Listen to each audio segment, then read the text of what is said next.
Yeah. Welcome back to another How to Northgard video. So, right now we are gonna go over and look over the clans, how you should play the clan, and also just like the overall state of the game, like what actually is going on in different game modes. Let's just go over with the different game modes. So, let's start with team games. So, in especially 3v3 and 4v4. You need one guy who will go for stone, so he can upgrade the scout camp and scout enemies, and pretty much everyone else just get iron, upgrade their army, and gather gold. And then it's like, all right, GG, let's go in. So yeah, pretty much you just snowball over your opponent. If your opponent goes for macro, they are just gonna get wrecked, and there is no way around it. In 2v2 and 1v1, in 2v2, it's still pretty much the same. It depends on the map, if it's a long map or if it's a small map. If it's a longer map, then the enemy might get a bit too much population to help defend while being greedy on macro. But if it's 1v1, then yeah, you can just probably get away with just having your villagers defend against whoever is attacking you in either one, either two. Really depends on the map. Yeah, right, and I mean free for all. That is all kinds of shenanigans. It's just like, hey, yeah, man, get tricked. There are some people who like to rush, and since you're going way too greedy with macro, you maybe can defend it, but you probably not, because the way to win it late game is just be greedy early game, and if someone harasses you, well, then yeah, it's pretty GG. All right, so let's actually now get into the clans and just give like the overview on what lore to pick. I'm not really gonna say like uh, if you should play the clan or not. It's up to you. If you like it, then go for it. So yeah, we'll just play the game style plays, at least in 1v1 tools, at least how I play. So for the stag, you get extra resources to start with it. You don't have brewery, you have skulls. Your 200 fame, uh, you usually want to rush it, at least because it's on every start of the year. You're gonna get 5 stone, and if the game goes like 803, 804, 805, then that 5 stone will just stack up. And also 500 fame is good, so yeah, you do want to go and rush for the middle. As far as the lore goes, then as a Stackland, you want to go top 3, you can take either conversation or eradication. Probably eradication because you want to upgrade silos and you want to get the food silo. After you get the food silo, you usually want to get more gold income, like value of great deeds, and then either which one you prefer, ship pooling or coinage. Um, I would rather go ship pooling because it gets you more lore and you are quite lore hungry. But if you really have like giants next to and you want to make sure you get them with most efficiency, then go coinage, but would still get ship pooling and just have merchants trading. Like you want to colonize next to neutrals and pull offering well there anyway, so yeah, that's already better than just going coinage for one game. I would say go ship pooling, and after this, it's really up to you how you play. If you want to get altar down earlier, hero emblem is one way to do it. You could also just go carpet mastery and just upgrade everything that you have. Happiness, stone, iron, up to you. And then yeah, hero emblem, and then to military. Probably Freya or Pirates. Depends on how much population you give.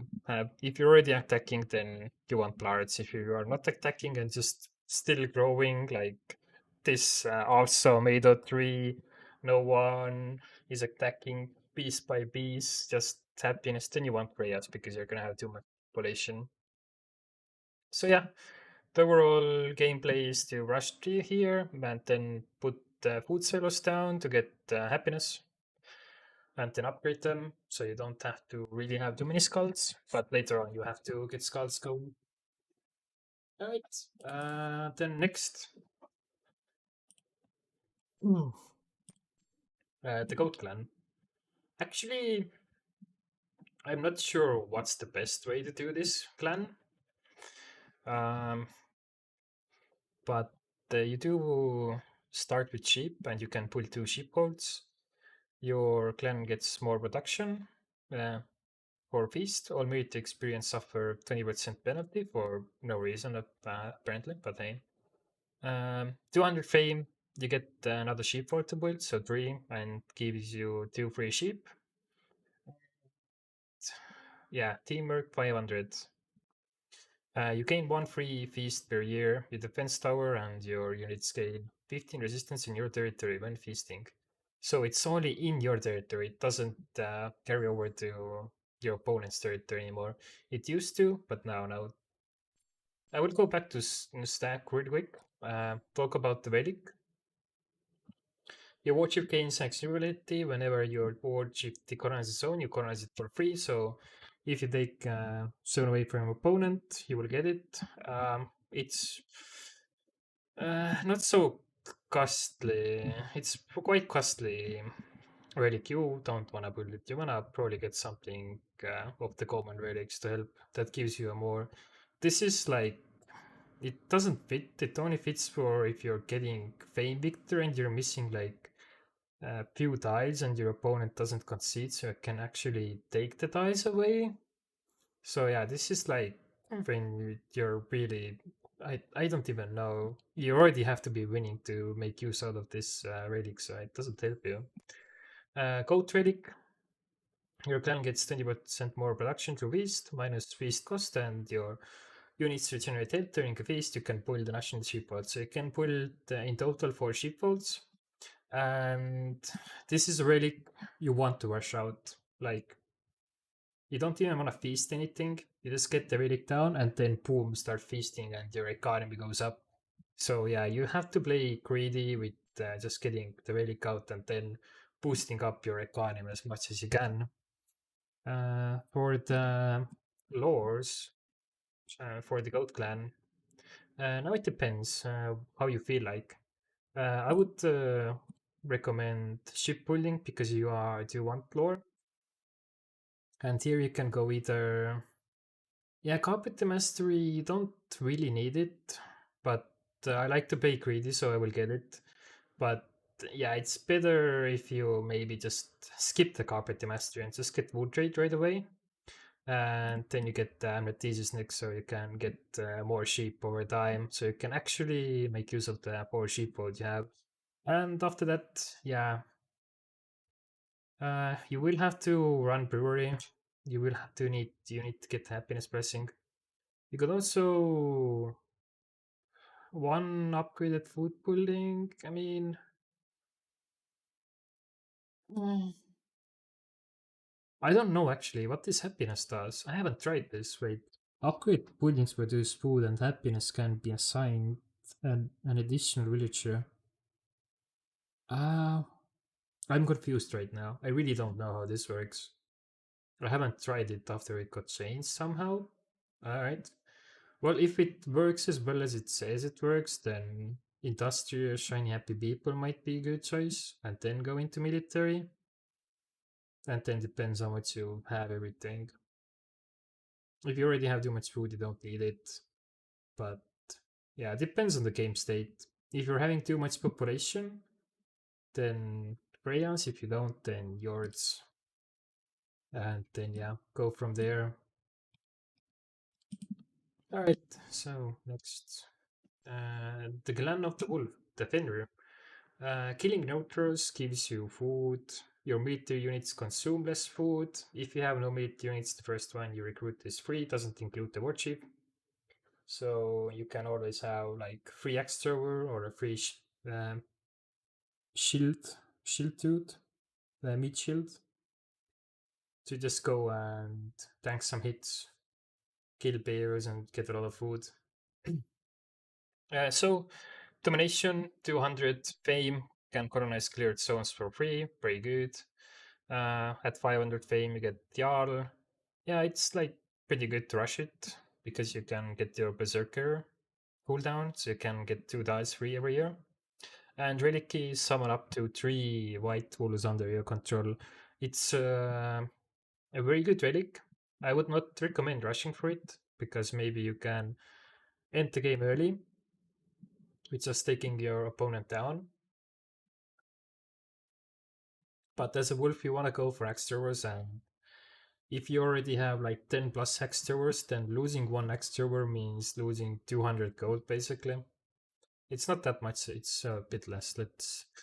Let me check. So if you already have 10, yeah, so you're losing like 84 gold, because if you want to make it back, then you have to be 84 gold to make that uh, shield tooth back.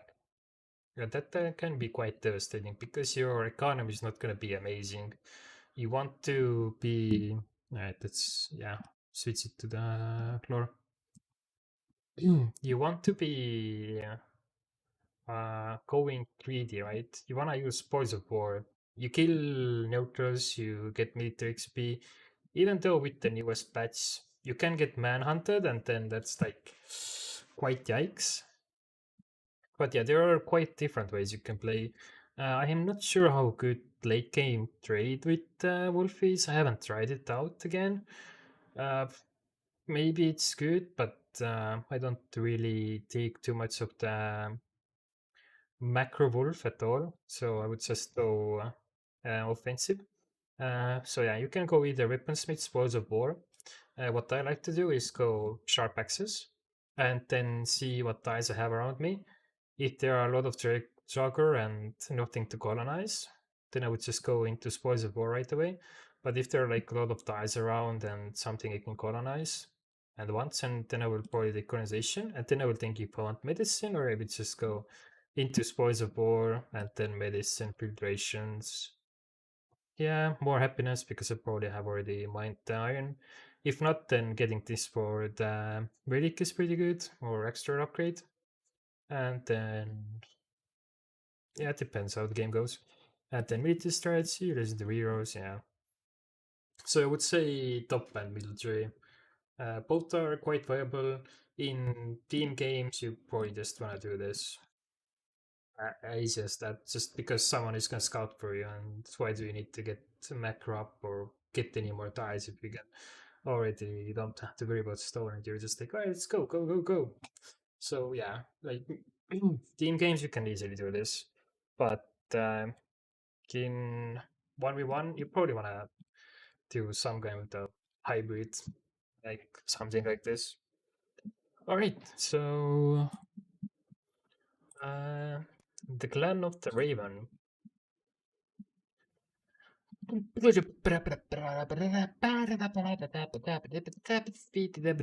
It sucks. So the reason why Raven sucks is it's too slow. It is too slow to do anything. Uh, you can get a lot of population, but if winter hits, then all that extra population is gonna weigh you down. Your economy isn't really that great. The only thing you excel at is just like scouting fast and scouting furious. Like that's the one thing you can do. In team games, it's better because you don't have to clear. It's the one clan that really has trouble clearing. Like it's so. If you have a choice to get the second woodcutter or you have to build a military camp, then yeah, like in this game you just snowpower from having wood, and if you get military camp down, then yeah, you have to also spend gold to get the military, so it's like just sad.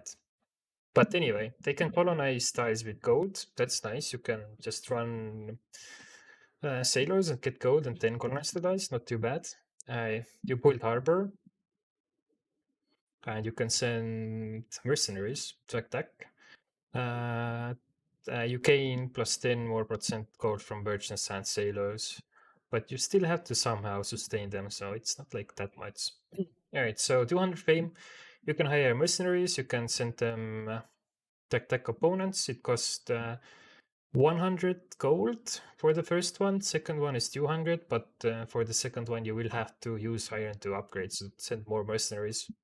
Yeah, use forts. At 500 fame, you can also send them at your opponent's tile, main tile, and upgrade your raids are available at the forts. You can assign 3 more sailors. So yeah, if you have a lighthouse built, you can send 3 more sailors into that building. So about the relic, don't ever rush it. No way, ever, never, ever, ever, don't rush it, because first you actually can't attack your opponent with it. Uh, no, wait, maybe you can. I don't remember, but someone said that you have to get 500 to get it. But anyway, still, don't rush it. It eats your economy like crazy. You're just gonna be so far behind of everything. It's like I can send these 2 giants that 1 chief and 4 extras can take down, and it has a cooldown of a year. So yeah, like the only way it's helpful is if you actually have a team that's attacking a dial, and then you send it. But even then, it's better to just get your economy going before doing it. So yeah, let's go into the lore tree. I don't know. This is gonna be like just sad. So in what I do in 1v1 is just you go for the happiness. This is what I do in 1v1. Just go for the happiness. Don't really play Raven too much. And then you have to get this because it's +2 gold over time. If you have enough coastals, you can get this also for more people. And yeah, then you can go into military. Actually, this one, yeah, probably should be Freya's because you're already gonna get quite enough happiness going this way. In team games, you can probably depends if you want to rush out scouts, then you go rangers right away, and then you can go like into some kind of upgrading fast, getting something going. Like the way you snowball in Northgard is just having upgrade buildings. But that's like such a minimal game that it doesn't really affect the first fight at all. The only way it affects is like the fights after the first trade you have done. But game already usually ends in the first trade, so it's like, yeah, whatever, right? So yeah, you can just go like this.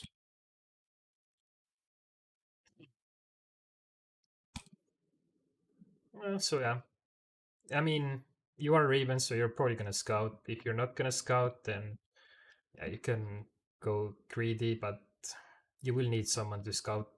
Not someone to scout, but someone to clear for you. Uh, Currently, I would not recommend Raven with what the current patch is. Even like trading like this, no. I mean, doesn't make any sense. Eh, you don't get any happiness, so it's gonna be quite bad. Just saying. All right, so the bear. So the bear, wood and fire with penalties in winter are reduced by 30%. You can summon a bear to clear for you, and it will get HP back and also get some food in the fish tile. So if you have a fish tile, oh yeah, you're flying colors. Like hell yeah, let's go. If you don't have a fish tile, well, then it would have been better to play another clan, to say the least. So 200 fame, get +15 more production. It also works on villagers. No, wait, does it work on villagers? In local production, it should, unless they changed it.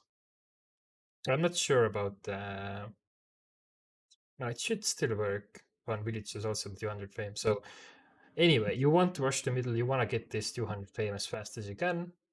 500 fame, you get +3 fame for every kill you do if there's a Shell Maiden on zone, and every 100 fame will give you 1% attack power. So basically, you get one free upgrade at camp with the 500 fame, and you can just keep farming kobolds to get more fame, which is nice. Your war chief needs your relic. Your war chief builds the sword, Grammar. Enemies hit by Grammar are frozen along the dead around them. He is plus 10 attack and plus 10 defense to Shield Maiden. So this relic used to be quite broken before they actually introduced cooldown. So now you can't keep permafrosting enemies, but you hit them, they're gonna be frozen for like 1-2 seconds, and then this 3 seconds downtime because you have to wait for 5 second cooldown before you can apply the debuff again. In big fights, it's probably gonna decide the game, to say the least. So it's a relic to that you want to have. You don't necessarily want to rush it out. You want to get your economy going, and after that, just get it out. The Shield Maiden is quite hard to kill, but with big army you can kill the Shield Maiden, or you can just suffer through the debuff. It's also good chasing down people, so they should get slowed down, and your warriors will be able to hit them easily. So yeah, it's a pretty good relic. I would get it. The lore tree for the bear. If you have pitch, then you just go like this. That's it.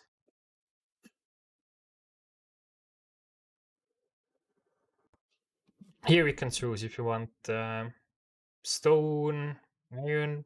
Do we have second stone? Do we have second iron? If not, then get yards if you had, and just mine and get blards. Shield mastery, yeah, legendary heroes, recruitment. What else? Hearthstone maybe? I mean, not really. Don't really want that. Uh, yeah, I guess just some some gold, something like that. Yeah, also meter strategy. So you go top into harpoons, then you get protector of the land, and then shield mastery because that will remove the upkeep on the shield pergams, and you're gonna like have around at least 5 of them, right? You want at least 6 dies or so. You want to colonize a lot with colonization, and that's already like I think one camp is like 36 gold, so that's like 120 gold you save every year, which is nice. All right, so the clan of the boar. This is one of my favorites clan at the moment. Um, you replace your healers with menders. You have no happiness penalty for non-upgraded houses and town hall. Unlocking new knowledge gives you 20 fame instead of plus 15 fame, like every other clan gets. You can colonize neutral zones with the wildlife for extra cost, so wolves and bears. If there are wolves or bears in the zone, you can colonize them. So if you start out with sheep, you're gonna be able to abuse the sheep and just snowball quite fast. 200 fame, it's nice to rush it, but you don't have to rush it. You can easily just slowly get your economy up and get to 200. But if you have like a build that really needs that 200 to get handiwork few months faster, I mean, that does help you. So yeah, go for it. Otherwise, it's like, it's okay. You don't have to rush the middle, but you can rush the middle. I would recommend not to rush the middle. You would rather just have more people trying to rush out the relic instead. So 500 fame will increase your blessings. Your blessings are going to be stronger that you get from technology, from the lore. So yeah, Bard will give you lore and happiness, which is nice, and Freya will just reduce your winter debuffs, which is quite nice. Your relic, it's a must rush, same as pretty much with the goat. Produce 10 food, and you can also pay 150 lore to summon a giant boar, not 200. It's a typo in the game. So yeah, like you put it down, you have very good defense, especially early attacks. So you're quite safe for early attacks, and you get a lot of food. So the downtime you had from the two ports, smiths, is not too bad. And once you have the relic down, you can choose if you want to go and try to trade for some neutrals or no. You can also, yeah, just use the food to get a lot more dials and be happy. So with Boar, usually you get the simple living. The only way when you're gonna actually ignore the simple living and get lay of the land first is when you have a very strong start. You have like 3 sheep and a shipwreck, or you just have 3 sheep and you have very good lay of the land tile that you can use right away. But usually you just go like this. You can pick up pardoning if you have 2 or 1 coastal. If you have 3, then I would recommend going ship pooling. It still helps. You're quite lore hungry. But parting is also nice to have. So it's either one you can pick here. It's up to your playstyle, it doesn't matter. After that, just more happiness. Colonization or education depends on the food ties you have. And then, yeah, if you have second iron, then you get flowers. If you don't, then you take yours.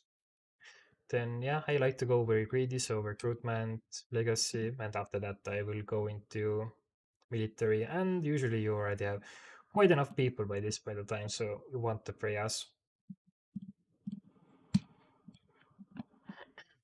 So yeah, this is what I would recommend. All right, the clan of the snake. So you start with the chief. It's a weak chief. You can put skirmisher camps that have skirmishers that have poison. That is quite nice. You have no fame bonuses pretty much because you have no fame. So every year your chief will grow stronger. First year, second year, she can attack ranged. Third year, she can go through neutral zones without engaging in combat. And fourth year, she can use score third, aka 803. So yeah, this is like the timing where you just want to go wanna get big warband and just go in with the score third. If opponent doesn't engage you in there, then you just like fall back and wait for the timer to go down so you can go again with this ability. It's pretty good. Relic Kangi roll mid unit gets 10% chance, unlocks the stealth ability for all your mid units. Yeah, if you can get the relic down, it's quite nice. I mean, it's like 20% towards with the military, so I think the skirmishes had another 10. I remember somehow that you could get 30% towards on the skirmishers. They are squishy, so they go down quite fast, but they also dish out a lot of damage. So for about the lore, I haven't played the Snake Clan at all the last time. In team games, you can easily just do this. That's fine. And then I'm feeling safe, play 0 euros. So this, like in team games, is fine. Probably when you're not doing a team game, you just wanna go something like this. Pick a lore here. Stone lore, Kraken trade is also good. And then yeah, go into military. And this again depends. If you have stone iron, if you don't, more population does help. Alright, well, that's about it, right? Alright, Clan of Dragon. So your civilizations can go into neutral territory. You start with sacrificial prayer and you start with 2 trials and only 3 villagers, but you can buy more trials. Pretty much the gameplay, yeah, the relic here is like whatever. It's good to get, but you don't have to get it. But for Dragon, 200 fame, you receive 5 more trolls, and 500 plus 10 attack power against opponent for each victory condition in which they are ahead of you, trade, lore, and fame. Your dragon essence codes reaches its maximum size and bonuses are increased. School of Hunglir, summon a dragon Jotnar. These Jotnar are quite fast, they are not as slow as the usual Jotnar, so yeah. You usually just wanna go and rush down the relic as soon as you can. But the gameplay you have with Dragon is that you want to buy trolls. Is it now 2 or 3 times? So you get. No, it's 2 times. You want to buy trolls 2 times. So you can buy trolls once you reach 7 population. And the second time you buy trolls is once you reach 13 population. And once you reach the 6 trolls, aka 13 population, then you wanna hit your 200 fame. So you play around that. And after that, you wanna keep the 11 trolls alive so that your macro keeps going. And you wanna rush out the relic after that right away as fast as you can. You can also start it earlier. Depends on the map if you can do it. And once you have the trolls out, you will keep killing your villagers until you get to a position where you get enough happiness that you can grow your villager count to ridiculous numbers. So then you can just sacking up trolls and then you go for the slave slave lore. All right, let's just go into the lore. So for dragon, this is a no-brainer pretty much. You can also take coinage if you want, but ship building because you get ship anyway, and you want quite enough lore. So here, probably it's just Yord's Blessing, because you can probably upgrade 2 camps with it and get 2 happiness, and also more iron. And after that, yeah, like you can get the capture. You're not gonna go into the top 3 probably too much, so just pick whatever it seems good for you. Defensive strategy, so you can defend with trolls. You're probably not gonna have too much of population, not too much of an army to defend and attack with playing like this. But it is what it is. You're gonna just have a giant and maybe 2, maybe 3, maybe 4, maybe 5, maybe 6. It depends how long the game goes, because you can summon 1 giant every year with your relic, and the capture the Jotnar count as 4 times, but there's also added dwarves. Ship pulling into recruitment also works. It can work, but do you really want hard labor? Uh, you're feeling out feeling safe. Yeah, it can be. I don't like it. I like this more. But yeah, there's also the dwarves added into the game that you rather ally, just build the offering well next to them, and then wait for them until they're allied. And once they're allied, you're gonna start stacking your trolls, and then you go and smack them a little bit, and you're gonna get the guy who has 8 attack, 8 defense, and 63 HP.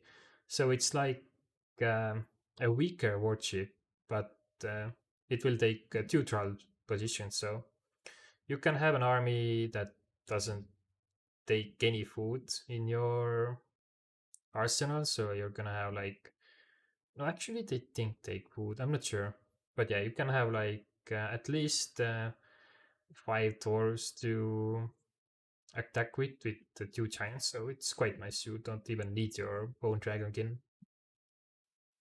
But yeah, this is what I would recommend. About the recruitment, it should work if you sacrifice some of your clan. But yeah, I'm not sure. I prefer just to feeling safe. That will give me. If you go for recruitment, then you definitely need the blood spacing. You can't get the ords. But that might also be nice. I don't know. I do like the dragon egg. And the way you get happiness is from the camps. And if you go top first, then the capture might be too slow. Hmm. It's really up to how you play. But this is how I like it. Alright. So the next, the horse. You have two warships who have been summoned from the forts without iron. Your warships are the ones that mine and forge. You don't have access to miners. Your bridge is a more faster build and repair speed. 200 fame, you sell stuff, aka stone and iron, for a little bit more. And the improved tools get plus 10% production, which is huge. That's like actually huge. And then the relic. This relic, you really do want it for the fight, the first fight you're gonna have. So the first thing you're gonna do is just gonna get your macro going and then go from there. You would start the game out with just pulling your scout camp and ship pulling or AK sailors. You could also go merchants, but I would still take sailors. I do like just having that passive lore income, even though it seems like now it's not that necessary because of the new emissary that you can pull. You can get eavesdropping. But it's up to you how you like. If you like sailors or you like merchants. I like sailors. So yeah, this is quite easy. You rush excavation and you rush out your chiefs right away. The first chief you're gonna get is probably gonna go and mine 10 iron and upgrade woodcutters and probably sailors, or maybe if you have two of same food, then food income. But yeah, you get the excavation, then you get some happiness going, and then you go like this. You could also military strats you can ignore and get feeling safe. This is what I usually do, and then get more happiness because why not? So yeah, this is about it. You can also go into recruitment. Mm, I mean, it is with this. I don't think there is anything else to talk about. Yeah, Freya. Of course, you have to get quality of life. This helps you a lot. Hello, folks. How are you doing? All right. So the clan of the Great Khan. Colonize and pulling Scots on non-coastal zones are 50% higher. All units attack power is reduced by 30% on non-coastal zones. You can't pull any sailors. The fisherman hut is replaced with fishery. The brewery is replaced with auger, and you have a special ability, special production that you can use word. So, fame bonus, you obtain 400 word, and events are revealed for you as longer. Your clan feast each time the Great can approach the coast. 500 fame, which is quite strong, probably the one of the strongest ones in the game. Meet units killed in neutral or enemy zones have a chance to become Spectre Warriors, giving them minus 10 happiness debuff and joining your rank. So if you get Spectre Warriors and your opponent is like, oh yeah, we're not gonna kill your army, we're gonna kill the new Spectre Warrior. So you can have pretty good trades with 500 fame. There aren't like too many uh, possibilities for you to throw the game if you have 500 and you get Spectre Warriors and you're attacking because you're usually gonna have the upper hand by that time. Idar of War, you gain 1k word. When you build this relic, your Nords also produce fame, so they pretty much become stag. I would say don't rush out the relic. I have never actually used the relic. It just doesn't seem necessary. But the gameplay for this clan is that you rush down the Horger building, you get 600 word, then you get your Walker, and then you go and smack some wolves, colonize tiles, and just get your economy going. So for the Great Khan, You pretty much want to go like this. You can switch between these two lures. You can just get like this. It depends how good of the start the map had, if you have fast lore or not, if you even have any lore. So yeah, you can get the new sea spirit, get some more wood going. Um,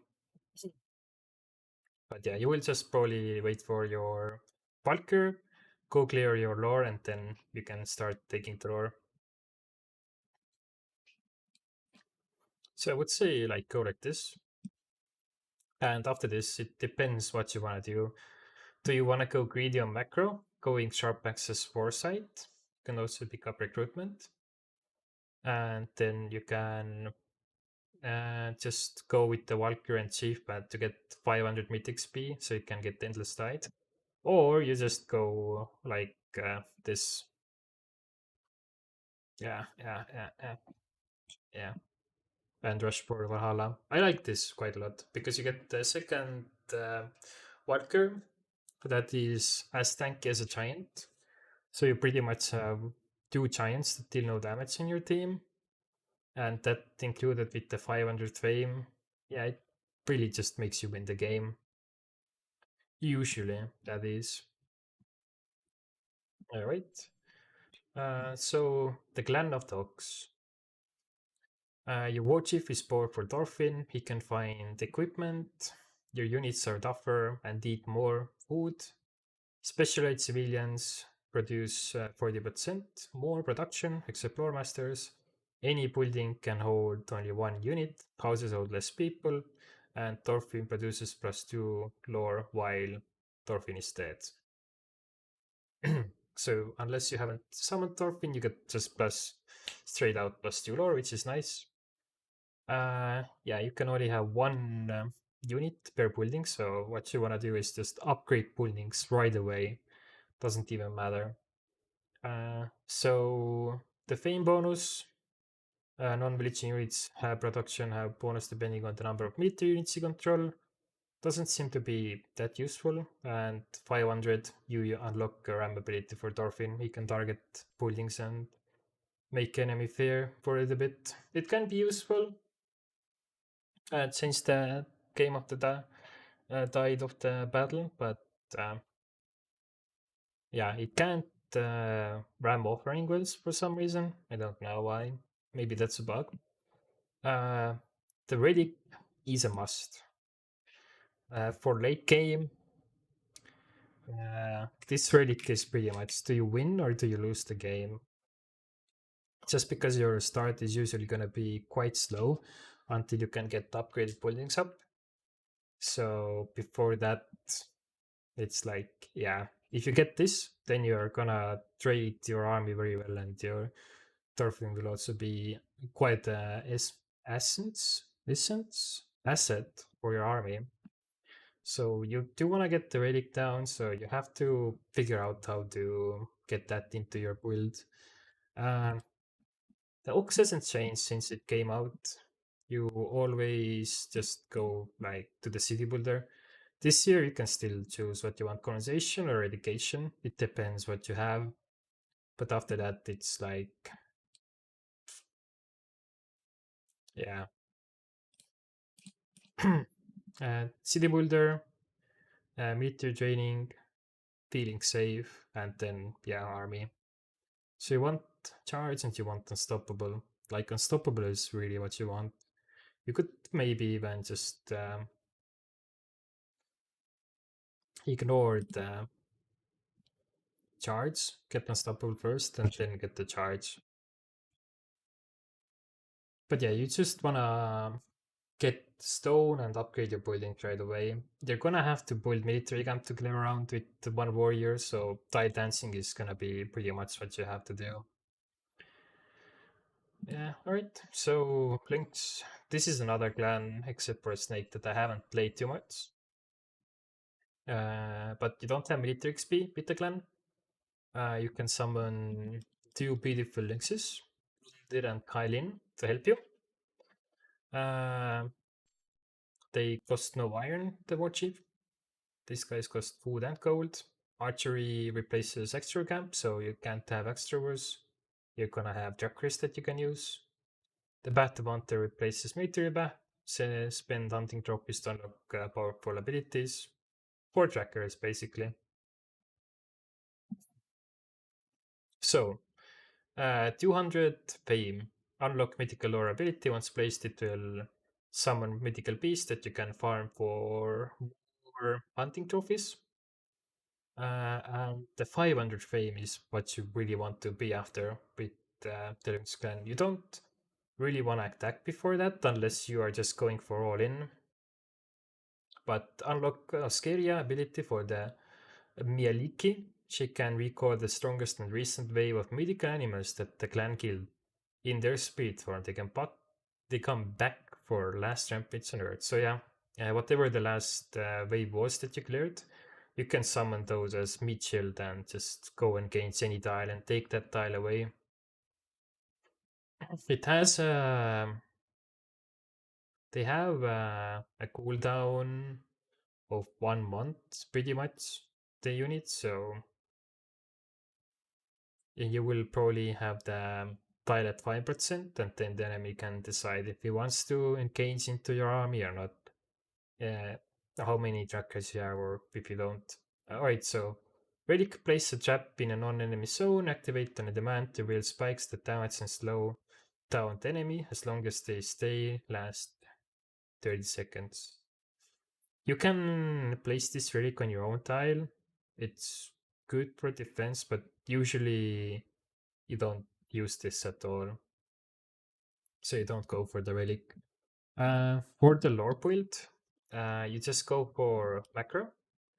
Spoils of plenty. You can put 2 standard doors down. These are your deer hunters. They will have 10% production, and hunter tool improvement is free, so you don't need any iron to upgrade the hunters, which is nice. And then you just go for the military, and then it depends what you need. After this, once you have enable bounds, you can either get the wild hunt with this strategy, or you can also just go and get the poaching, so you can actually sell the hunting trophies that you get and get a lot of gold that way, and then get back to military. The way you're gonna get happiness is just from feeling safe and upgrading camps, reduce archer range, upgrade cost by 50%. So yeah, and also your first tracker is always free, which is nice. Okay. Then the last clan, the clan of the Squirrel. The clan board Squirrel in this mission of winter 2 months before. So before winter, you have increased production. You want to have food production up for the first year when it comes. It's pretty good. Also, feasts are extremely welcome from the inmates. The Squirrel clan can gather ingredients. Stove replaces the brewery, where cooks work and where your chief can also work. Then, oh yeah, the relic here. Yeah, you don't need to do anything with it. But this one is very good, especially if you're playing 1v1 this relic. It's not a must, but in my books, it's a must. It just helps you so much and gives you a lot more macro, and just you're able to defend everything that comes in your way pretty much. Except for Kraken. Just Kraken is just busted. Let's be honest. So 200 fame, you receive ingredients which type by boat, so you can make more meals. And you also unlock gift roads at trading posts, which are insane. So you are pretty much the number one neutral gatherer. If you have good macro going, you can be like, I'm gonna gift you now, be my friend. So yeah, whatever neutrals you have, you're gonna get them quite fast. I maybe would have to play around with getting the dwarves fast with gifting wood away, but we'll see. So 500 fame is insane. This allows you to just go and turtle with population, and just whatever comes in your way, you can just kill with population. Arrival of new wits is increased by 5% every 100 fame. So if you have 1k fame, you can imagine how fast abilities arrive. And at 1500, you get your specific victory that only you can do. So if you're just turtling with your population and defending with the relic, um, yeah, I mean, this is probably going to be your win condition. Because if you have more population than your opponent, then the fame will go quite fast. It will speed up every time you get the population pretty much, and you will get that 1500 fame quite fast, to say the least. So for the lore, what I like, it depends. Kitchen Nightmare. This lore, you would like to evade it. If you have ruins and iron, then you don't need it. Then you just skip it. If you don't have anything, you just have ruins. There is no iron. It depends how much the neutrals are annoying to you. If you want to get warriors, but I would just say just get a chief. So just get the lore. But if you can lure it, then it's the best. Then sharp access stockpiling, and then pick up economics. So you actually have gold, and then just get cooking mastery. There is only one exception, and that is if you see that there are 4 giants on the map. I don't know how you can see that, but wait. Yeah, this is not up to date. The rumor mongering should be where the chain camera is. Then you can take the rumor mongering right away, and this is as good as having offering well next to neutral. So after 3 years, you will have 4 giants pretty much. And if opponent wants to contest one of them, you're just gonna go into gifting, and you're probably gonna win. But the only problem with this is that you have to scout out the neutral. If you don't have them scouted out, then this will not work. But yeah, I would recommend going like this. This seems like the best option usually. And from here you can choose if you go for more military or if you actually go for the rumor mongering and ally whatever is on the map, doors, brickers, or kobolds. Also, yeah, coordinates or shipbuilding, really up to you. You already have enough lore from actually the cooking master and builds, so that's not really a problem.